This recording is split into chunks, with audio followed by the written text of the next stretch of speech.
صباح الخير والسعادة عليكم جميعا يا رب. مفيش حاجة في الدنيا اسمها أنا ما بكدبش، أنا ما بغلطش، أنا ما نافقتش حد، أنا ما ضحكتش على حد، أنا ما ظلمتش حد. كل الصفات الوحشة دي موجودة فينا كلنا. ما هو ربنا سبحانه وتعالى قال ونفس وما سواها فألهمها فجورها وتقواها.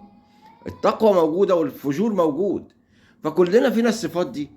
فما نضحكش على نفسنا ونقول أنا عمري ما كذبت، أنا عمري ما خدعت، أنا عمري ما لا لا لا.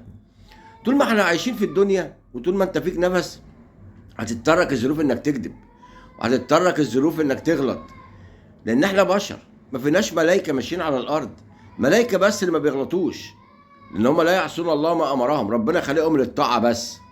لكن احنا طول ما احنا فينا عقل فاحنا هنفضل نغلط ونغلط ونغلط ونغلط، وهنضطر نكذب، وهنضطر ننافق. طبعا مش النفاق اللي نزلنا الدرك الاسفل من النار، لا.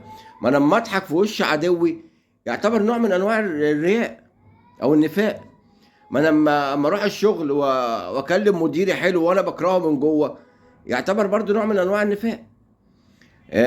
فاحنا بنكذب وبنغلط وبنكره وبنحسد، كلنا. هي المهم بقى ان انا ما استمرش في الحسابات الوحشه دي، ان انا تبقى عندي نفس لوامه، ان انا اول ما الاقي نفسي بحسد حد وانا ماشي ارجع، الاقي نفسي بكره حد لدرجه ان انا مش طايقه ارجع. هي دي بقى الفرق ما بين انسان وانسان، ازاي اسيطر على مشاعري واحاسب نفسي وتبقى نفسي لوامه بتلومني وارجع، وازاي اقدر مكمل في الطريق الوحش.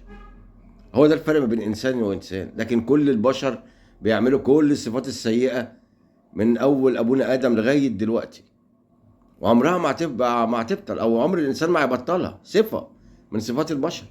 فما نضحكش على بعض ونتكلم مع بعض بعنتريه. انا عمري ما لا يا حبيبي، طول عمرك بتغلط وبتغلط وبتحسد وبتنافق وبتكذب وكل حاجه. ربنا يتوب علينا يا رب، ويجعل نفسنا لوامه وترجعنا للطريق الخير يا رب.